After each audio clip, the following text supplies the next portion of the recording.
building effective teams in DeFi. And speak a little bit about myself. I have been working in thinking tech for around 20 years and in management for around 7. Previously worked on Unstable, Libra, which was a unicorn. And I think this stack, there's like 2 audiences that can benefit a lot about it. Like one is founders and leaders who want to check best practices and see how they're building the protocol, their startup. And the other is about team members for them to evaluate what the protocol is doing, like how they can design better, or even if when you're looking for a new house, is that something that will fit with you, right? So another very interesting point to start with this talk is that not everything that I say here will be like the solution that will fit it all, because when you're talking about humans, everyone is different, right? Like there is a different dynamic. Every time that you add someone in the team or you remove someone in the team, there is this change of dynamic. So it's a very iterative process, and it's something that you need to pay attention so you can have somewhere to start, but it always needs to be an iterative process. So I think first topic that I want to talk about is leadership, right? Like, so what is a leader in the first place, right? Like it's someone that is like, it's not about the title, it's about the willingness of others to follow your aspirational message, right? It's someone that is constantly inspiring others to deliver what their vision is. It's about also finding potential on each individual team member, because everyone is bringing something to the team, and you need to see what that's about, right? It's also leading by example, like following what you believe that in the company values, and making sure that you also look into the people who are doing those, following those values and mentioning them, right? And I feel like one of the very point that I really like is like, as a leader, you need to be this gravity center, that you make sure that everyone is following together the same path. And each time that someone is deviating from that, you like bring them back together as a team, right? And also bringing clarity. Clarity is something that I constantly talk to people, because clarity is a moving state inside of your organization. Whatever like was clarity for a month ago, what needs to get done, it's very different from 1 month from there. So it's a very moving thing that needs to be constantly explained. Okay, so coming back to leadership team, right? Like, so when you have the leaders, then you have a leadership team. And this is a very interesting point, because it needs to be people with unique skill sets, not only like 3 very smart like developers, but also people with different backgrounds, like marketing and other areas, and BD that are together defining the organizational strategy in a higher level, right? And each department should be aligned in common goals. So, and that comes to one of my most interesting points, like especially talking about DeFi, is that a lot of people, when they even started joining, they were like, oh no, we don't have leadership. We are very organic, and there is no like leader here. And that's wrong, because if you don't have an explicit leadership team, you're going to have an implicit one. Because it's natural that we choose someone that says, okay, we'll follow what that person is saying. And when this is not explicit, you have very bad behavior that could cause harm to your organization. Because then not everyone will be accountable for what is expected from a leader. There will be no transparency on goals and every kind of thing that it's like you need to have, and then you're going to have this power dynamics happening behind the scenes that it's very unclear, right? So I think this is a very complicated scenario that I see a lot in especially in DeFi. And then coming back to what is their role, right? Like, okay, you have a leader, but what is their what do they need to do? And this is one of the biggest points, having a vision. like you need to have a vision for the team. Like this is where like your North Star is gonna be. It's where like it's where you define the problem that you want to work on. And I like this part that is like, don't fall in love with the problem and not with the solution, because the solution will change. And especially like in this early market that we are, you will need to pivot one day, like, and probably a couple of times. But if you have a good problem statement, and if you have a good problem that you want to solve, that can stay the same. And it's a way that you also have a vision. You need to constantly evangelize that. Like it's something that it's not like, oh, I wrote down this vision here and I don't talk about it anymore. But it's something that you need to constantly repeat in all hands and other meetings, so everyone starts believing on that. And without a vision, you get into this kind of like almost this paradox of choice. And even like in Alice in Wonderland, like there's a very funny phrase that they say, okay, if you don't know where you're going, every path will lead you there, right? And if you don't know that, like every solution might bring you there, and then suddenly you have so many choices of doing things that you're not doing anything, right? So I think this is a very important point. And the vision is a recruitment too. Like it's where you attract high-level talent. It's where people believe in what you're doing. It's where you can get like them into one specific thing, right? So then it comes like to what is the difference between the vision and the mission, right? The vision is focused on a future goal, right? Like, so it provides a direction for tomorrow, while the mission is focused on the present. It's something that you are already doing. It's your daily operation, and that's how you're doing things. Here's a very interesting example of Lido, right? Like Lido, I think they even like codified this in a governance snapshot, where they use this framework of like purpose, mission, and vision. And the purpose is like the why they're there, mission is how they're doing this, and vision is where they're going to go. So I feel like you're starting to see more and more these Web3 companies adopting the Web2 best practices. Then it comes to once you have that done, you define the objectives that you want to achieve, right? So, and objectives, they're not features to build. They're problems that you're solving, right? So it's not like when you do, I don't know, a meeting with your team to say, hey, this is what needs to get done by this week. That's not your objective. That's like what you're building, right? Like the objective is a problem, it's a broader problem that you're solving. And that's the role of like the leadership, to bring them up. Like that's the responsibility of the leadership team to bring what these big objectives are, but they're not static. They're like the starting point when a leadership builds them, right? Like, so then there's this iterative process of you talking to the team, fine-tuning them, because the subject matter expert might not be the leaders. So this is something that is like very important, like not just like, hey, like tell me what to do and then I will do it, but more like, this is what we believe is the right call, you have feedback, and then you iterate in the process. So, very important as well to track what those objectives are, and are you delivering on that, right? So, like, it's very important to, I don't know, maybe an all-hands meeting every bi-weekly, showing, hey, here's where we're going.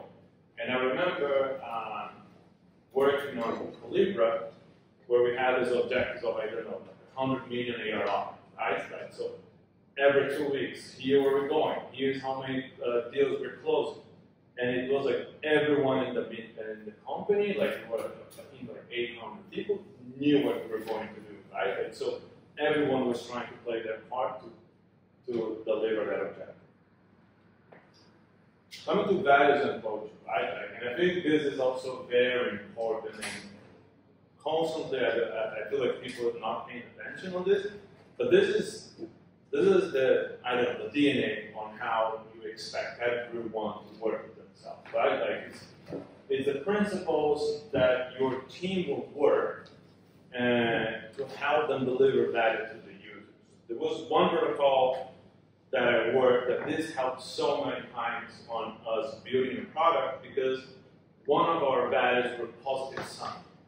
So whatever we're building, we're like, okay, cool. This will generate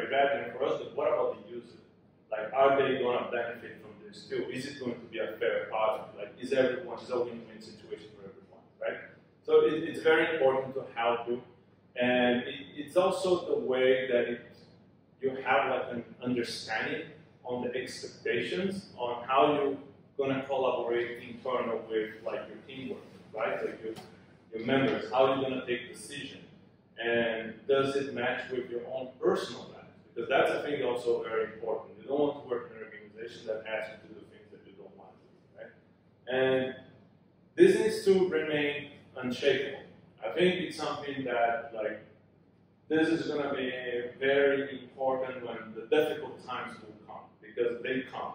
So if you have good values and you can rely on them, you can back them up, it's always a good way to work together, right? Example of another like DeFi protocol using this kind of a best practice, right? Like Yearn, they codify this on yearn.love, where they say like, here is what is expected for you to join as a contributor. So they describe a bunch of values that says how their culture works. So I think it's very important because now if you want to become a member of your team, you know that this is expected. So you know from day zero how you need to behave there. Cool. Close on leadership. So once you have like everything that I explained to you, like set in place, vision, objectives, that's where product strategy comes in. Like when product strategy comes in is the point that you have the blueprint from vision to execution. So this is where you start building this bridge from an aspirational like vision to to small incremental releases in a roadmap. Say, hey, okay, cool, we're going to start breaking this down in a bunch of these phases, and that's what's leading us there, right? Like, so it's a sequence of like product releases, like, and this comes also with like insights. How do you track that what you're doing is delivering that value, right? Like it's being part of this strategy. So, kind of pointed out here is like a way that you start with an inspiring product vision, and then you break it down, you craft like a product strategy that aligns with the mission and vision, and then you explain to the teams how to transform that into reality. So it's a very like iterative steps on how to do this. Super important. How do we work, right? So I think this is one part that I saw so many things, people doing so many things wrong in this space, but you need to follow some of this best practice. Like people need to get like source information, right? Like how do you collaborate? How do you make sure that you're communicating what needs to be communicated? So kind of like really going to a high level here, like content management, right? Like this is you can call it a wiki or whatever. Like most of people are using Notion now, but this is where you make sure that you document decision making. You make sure that you can go back in time and you understand why some of the decisions were taken, right? So, give me some examples on how we're working now. Like in Origin, we document every design decision in the protocol in terms of DeFi. Why are we charging these fees and not other fees? Why do we choose this protocol? Everything is documented because what happens is that people come and go, and then when they come in, they say, okay, cool, but why do we do it this way? Because there's always 100 different ways to do it. And then you can always fall back to say, okay, by that time, we believe this was the right call, right? So issue tracking as well, it's something very important to people to know where they can do their tasks, know where to get them, know also from other people to collaborate how they can set tasks to different people. And one of the main points that I like here is for you to focus on finishing over starting. Because every time that you say yes to something, some other things you're saying no directly, right? So it's better to make sure that you track your work in progress limit there. Communication. I think I could do a full talk about communication, like just on this topic, right? Like you need to understand how people will consume information and how you're going to pass information. you need to understand when to use synchronous communication and when to use asynchronous communication, right? There is a bunch of ways that you could start using more asynchronous communication, but there are points that synchronous communications are key.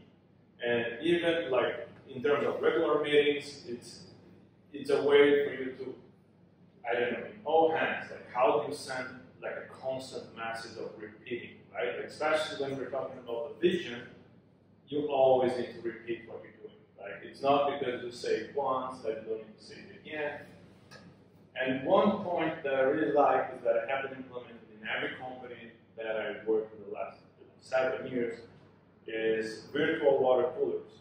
That's the place where you can also have people interacting in a known work environment, right? It's although I normally tend to do now virtual water coolers because everyone in my team is across the world, but it helps a lot in creating and building relationships, and it makes things easier for the work after. Because I talked to this person and they were very nice, so it eases it up, things. Processes. A lot of people, when I talk about processes, they are just no, we don't want processes here, right? But actually, processes is a very good thing. It's a way to help you deliver things.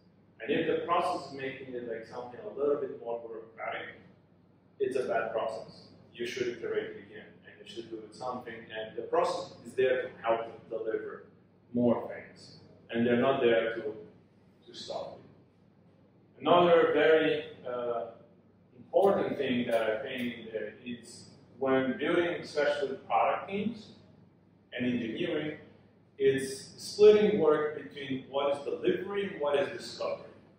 Because this is something that you don't want one person doing only one of them, right? If the person is doing only delivery, they're not having fun, they're not looking at new things, but if the person is only doing discovery, they are also not feeling the sense of accomplishment of finishing things, because it's very open.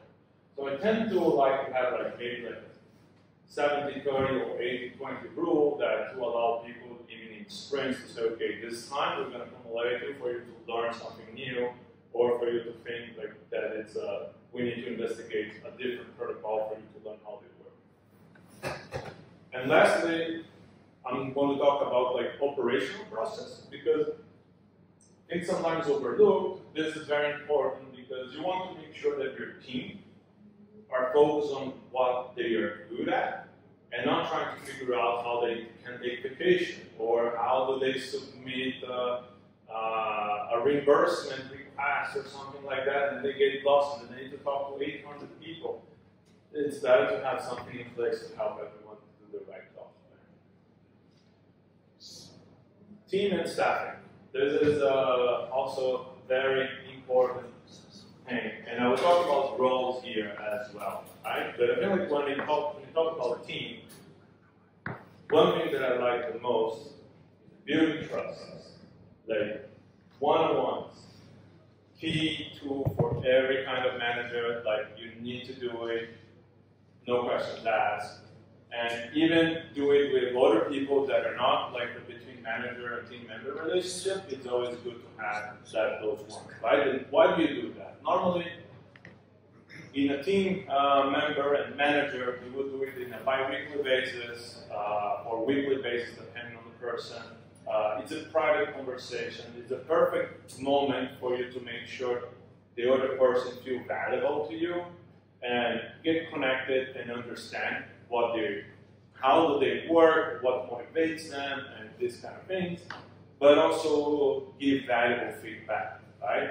And valuable feedback is not only about if one person is doing well, there's always a way to improve and say, hey, why did you do this thing this way? It's not about saying you should stop doing this. It's more like a conversation to understand, hey, why was this thing done this way? Can I give more context?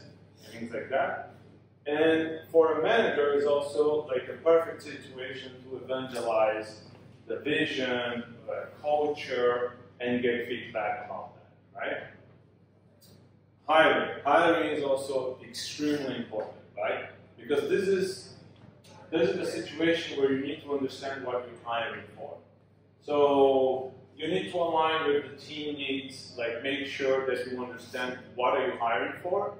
Are you looking for hard skills? Are you looking for soft skills?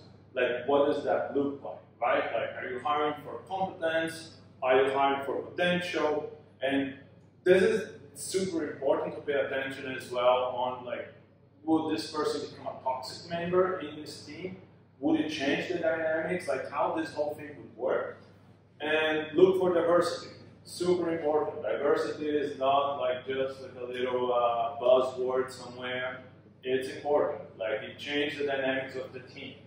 And diversity is not only about gender diversity, right? Like there's race diversity, there is like background, there's everything. It's very complicated, but very valuable. Like you need to do it.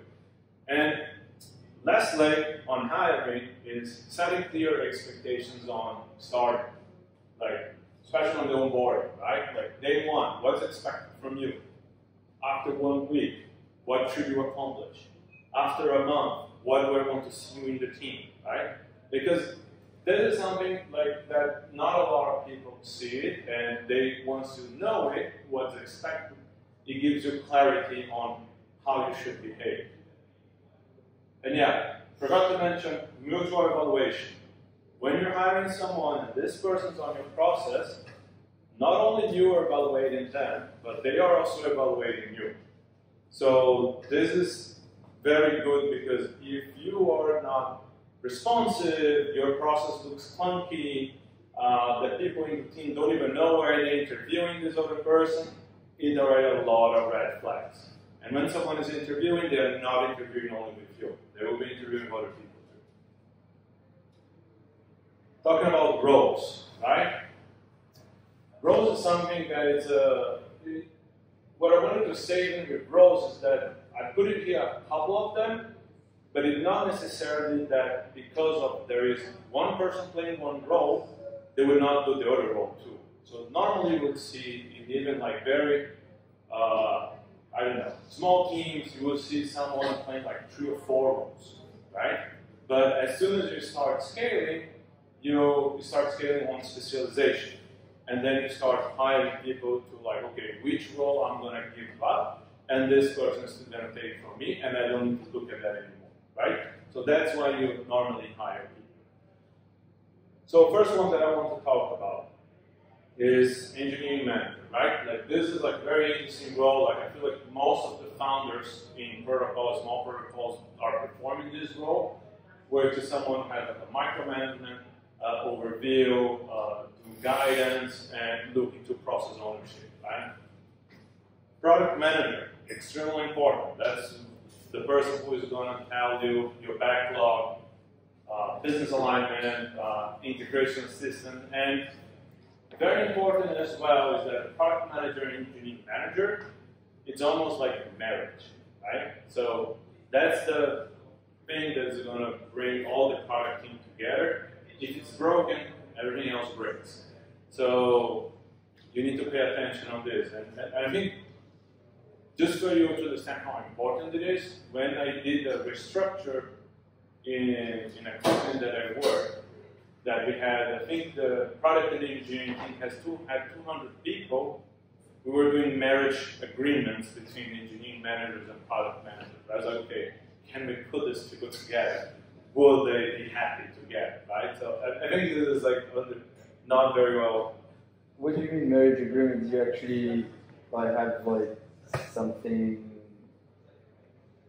like kind of a wedding almost, like right? But did you have something in writing? Did you have no, like, a process you follow to make sure the partnership? I will explain to you how it was, right? We have like this like matrix, and then we were connecting people to say, okay, would this person do well with this? This other person do well with this, and this. And then you start playing the games to say, okay, if you connect this person here, we need to connect this other person with this other person. Would it work? You know? So, and then after that, we would do individual interviews to say, so, we thought about you working with her. Is that okay? And then we get validation, right? So it was like something very interesting. It was an interesting process. And I think even with like one person that I was working very closely, I sit down with him and in a dinner table and say, okay, we're going to be working together very close now. Who are you? Tell me your history.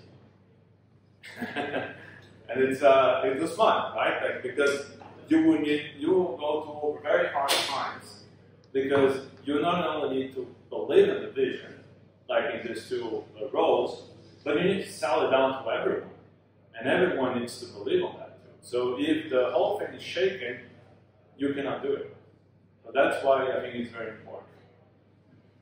But maybe continue on the other roles that are also super important, right? Like smart contract, like, yeah, that's kind of like you need to have, even in a small team, you need at least one security, a senior person there. Like it's, I don't know, it's almost like if you are a DeFi, but here I'm mostly talking about DeFi protocol, so you don't want to get hacked in a DeFi protocol, right?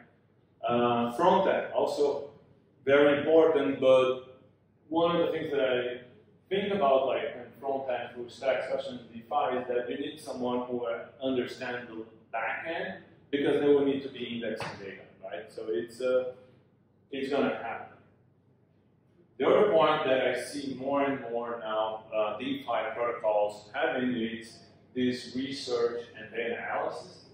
And before, when I joined, I didn't see much of these roles in place, but this is extremely important. Like, you don't want to have your smart contract developer thinking about financial statements and how this person is going to generate yield. That's not their role. It's just not their expertise. Why not the product manager? He can. It's his role to maintain finance on the revenue. Yeah. It can be the product manager. So that's what I said at the beginning, right? Like, especially in small protocols, you will see one person playing maybe 2 or 3 roles. The product manager can do, but maybe the product manager would not have this background expertise. Like that, taking the data from the... Yes. And then that's the kind of thing that I was saying, like when you're scaling, you hire for specialization. And then you say, okay, you know what? I'm a little bit clunky on this. Let me get someone which is very good at that. And I was trying to play this role a little bit, and then I remember like going over some math, and I was like, oh, thank God you're here because we're doing this math together. And the guy said to me, yeah, this is not very complex math, huh? I was like, okay, thank God you're here then to help me, right? And also like product designer, I think this is very good as well because it's what is going to make your product become usable. And other roles, but I never really directly managed these other roles that I'm putting here, but they're extremely important, which is like business development, marketing, community manager. No matter how good everything else that you did is amazing, you have like top-notch product, you cannot build in the dark. If no one knows what you're building for like nothing, right? So this is very important too. I already experienced that, so that's what I'm saying. Don't overlook this. Okay, so we talk about a lot, right? So we talk about leadership, like how the role of a leader is important. How to have like a proper vision and mission guides you over the course of building your product. We talk about having clear objectives and understanding your values and your culture, right? And how that derives to a good product strategy that defines your roadmap and the direction that you need to go to achieve that vision. We talk about how to work, right? Like that, how important it is to communicate and make sure that information is available to you, to everyone in the team. And we talk about roles and staff. So I think this is it. It was kind of a lot, and I know that some of these topics deserve like a 1-hour meeting alone, but I wanted to make sure that it was at a very high level and covering almost everything. So this is it.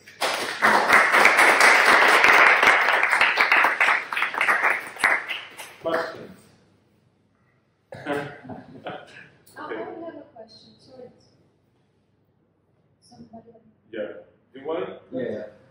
really like the slides about the implicit and the explicit leadership, right? I wonder, when is the right time to kind of shift from one to the other? Because I can imagine if the startup's like very, very early on, you probably don't want to explicitly call roles if you're just starting out building. So when is like the right time to kind of establish a more explicit leadership? That's a good question, because I think if you start it, it's already there, the leadership, right? Like no matter how small it is, the leaders will be the founders. So I think it's there, right? Like there is already an implicit expectation that the founders will be the leaders. So I think you never start somewhere without this being there, right? But I think once you start growing, you might have probably some events that you will have like maybe some work streams that you can define leader for that specific, and you can give accountability, right? I feel like that's the part that you're gonna struggle more in a small team, is when you want to start investigating, let's say like that, and you will need to pivot. You need to find a new product. You can assign a leader for that, right? But I feel like the leadership in terms of the founders will stay the same, but you should assign someone to lead the network, and that person has clear accountability and responsibility of making that specific thing real. I mean, I don't know if it answers your question, but I think it's more this way. And once you start growing and growing, then you can start seeing, okay, who is going to represent, I don't know, engineering on a leadership meeting? Because like a leadership meeting is more than just product roadmap, right? It's like something like, okay, where's the next offsite going to be? Like, how is the team doing? How is the morale? Do we need to fire people? Do we need to hire more people? Can we do some like broader activities? So I kind of defer it differently from like product development, like on leadership, and I feel like you always have them, no matter how big or small.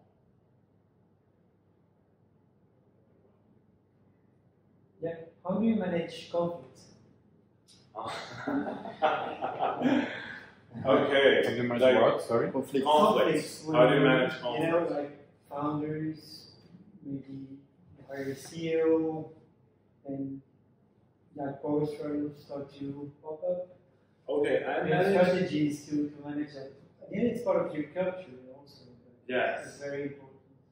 Because when you move fast, it always comes up in the situations where extensions and I think I will come back to this slide here. There's no book. It's The what? there is no one solution fits all. You know, like if conflicts, you're gonna always need to take care of them individually. And I feel like the best way to do is deal with them maybe in private and not in public, and make sure you get an understanding of like everyone's background on that conflict, right? Like why did the conflict happen in the first place? Hey, tell me what happened. Go to the other person. Tell me what happened. Why did you achieve this place? What is the solution, right? Like one of the interesting points that I kind of use, but again, very individual in kind of situation.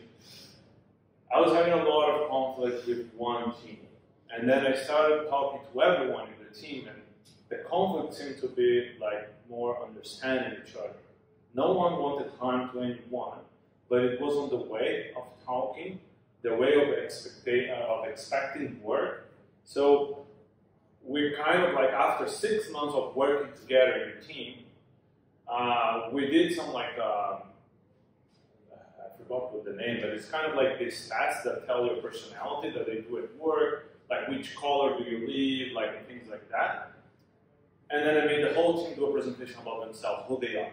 Right? So, when I work, I expect you to give me all the context before you assign me a task, and then blah, blah, blah, blah, blah. And then there was the other person in the team saying, don't give me all the context, just tell me what to do, and I will do it. Like, otherwise I feel like you're mumbling with me. right? So after we did this all, everyone knew how to communicate better with each other. And we also used the non-violent communication framework when everyone was pissed off. Say, use this. Don't go screaming, right? And it helped, but I deal with so many conflicts already, like it was like, I don't know, founders not agreeing with each other and me in the middle. It's going down, like you cannot do this, right? So I don't have a rule of that, but I would just say experience and making sure you're open-minded and focus on actually solving the problem is the solution. But yeah, there's no rule. When you mentioned hiring by talent or by expertise, Yeah. I would like to hear a bit more of that, because when we're working with small teams, and sometimes I am working for alternative legal service providers, so you create legal services without the need of lawyers. So of course you need to hire lawyers, but you also need to hire people that know nothing about what it is a legal service. But then you need to hire them because you think that this is a good salesperson that don't know anything about what you do. But you need just to trust that he's going to learn the process and be a good help. Yeah, it's difficult, right? Like I think that hiring is one of the most complicated process in this whole thing, because not only it takes time, but once you onboard someone in your team, if this person is not a fit, you need to fire them, right? And can tell you did a bunch of times, that's not fun. Like only for a psychotic can be fun. But it affects not only you, but it affects the dynamic on the team, and then everyone is like, okay, why did this person expire? Even if all the signs were there that it needed to happen, we need to explain, right? But focusing on competence versus potential, that's I think the interesting part that a lot of people in the industry need to look for. I hired, for example, one person, right? That it was like in the team that I was working, it was a front-end engineer, never did anything in Web3. Didn't know what a wallet was, didn't know anything, right? But it was one of the best front-end engineers that I ever worked with before. And I said, hey, these are the challenges that you're going to face. This is the, I think it goes to this part here, setting clear expectations, right? This is what I would expect from you in this time. Can you do that? Like, are you willing to take this? Like, that you will need to, I don't know, just like any other new thing that you're going to need to do, you will need to level up. The first month, you're going to be studying afterward, right? Like, you need to, because you're just creating this new expertise. So I feel like managing this expectation can be good. And just to finish this case, this person became one of the most experienced front-end engineers that I know in Web3 now, in less than 1 year. So it's and got offers from all the major protocols. So it's like a very, I think when you detect that this person's willing to do that, then you can hire for potential, right? Otherwise, you need to go for competence.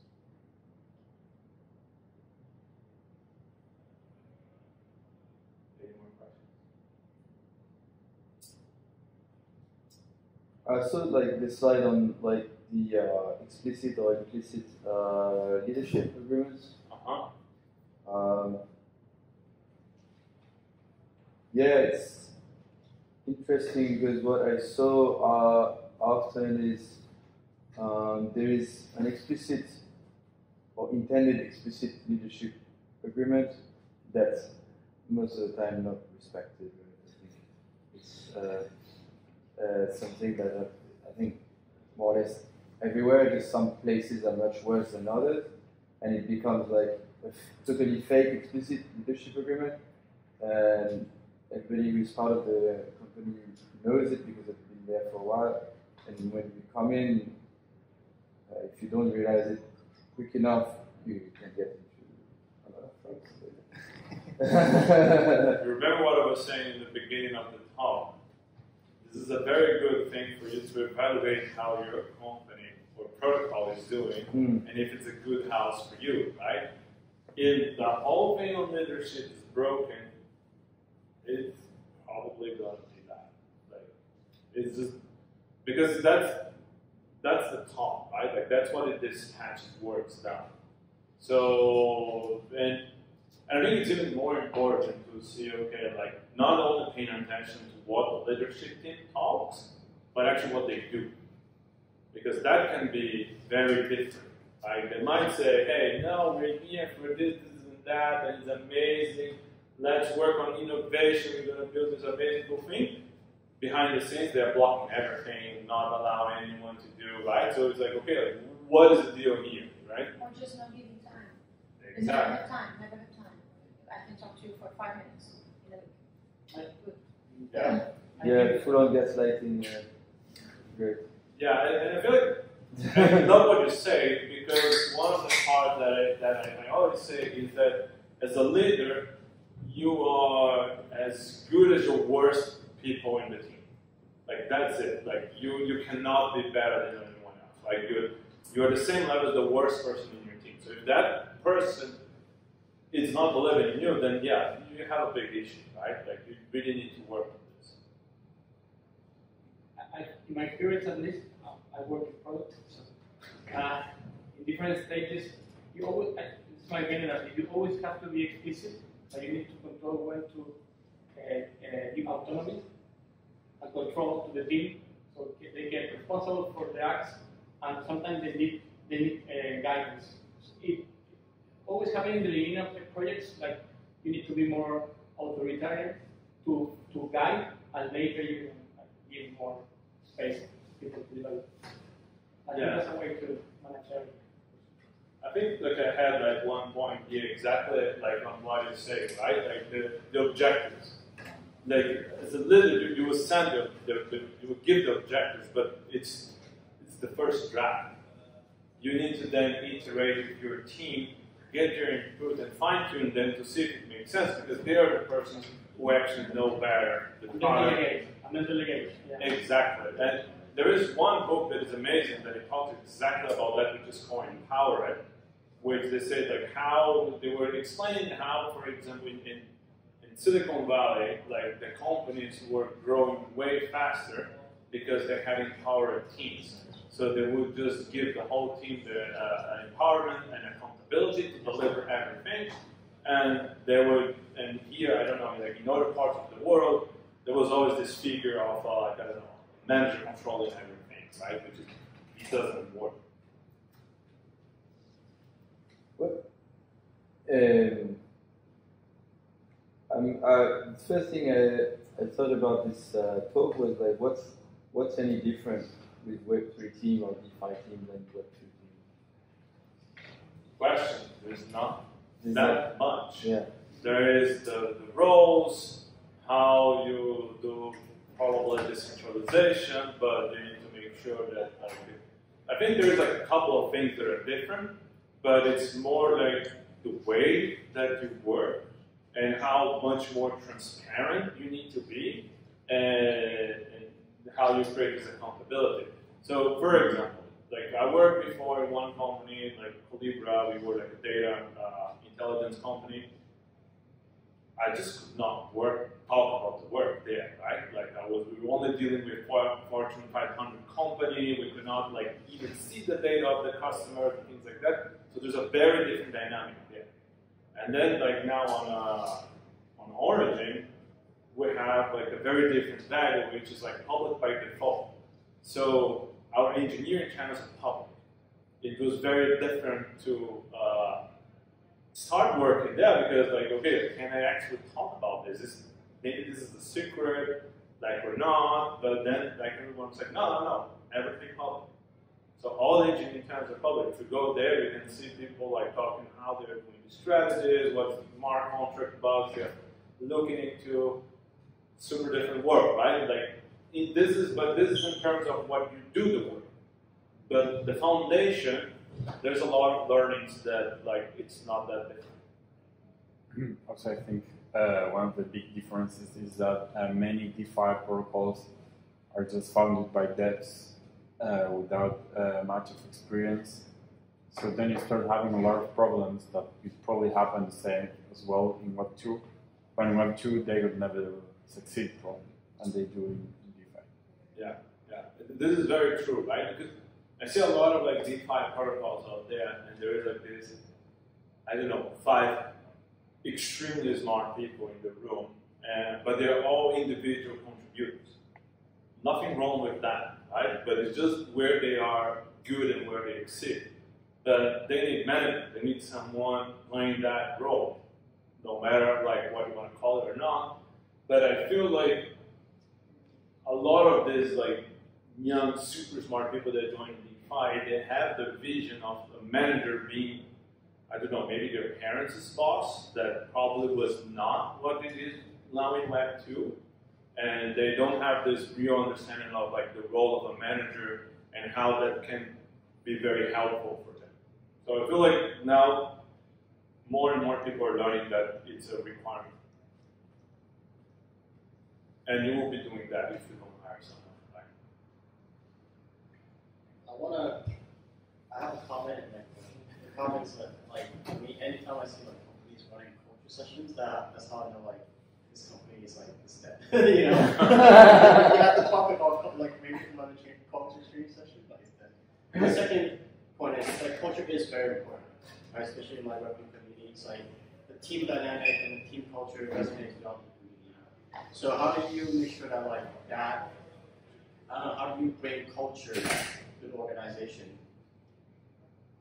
Okay, I think that it's not super complicated, like in especially like in small companies, because like yeah, you can write down your culture, you see what the values that you want to promote, and then you start promoting those, right? Like you can say, hey, you can do shout outs, I don't know, on Discord, like if you're on Discord or in all hands meeting. You can go over all hands meeting, like what does it mean to have this value here? Like how does this change how you build products? How does this change when you're interacting with people outside, right? So that's not that complicated in a small group. What it gets very tricky is, again, like in this company that I was working with, that we experienced hyper growth there. And in 3 years, we went from 200 people to 1,000 people, right? We hired like a lot of people, and that's an issue. How do you make sure that the culture that you had continues the same, because you are there hiring managers, and they have their own beliefs, and they might start creating like small mini cultures. That's difficult. And then you need to have like a whole bunch of departments, like people ops, making sure everyone's following, like that's tricky.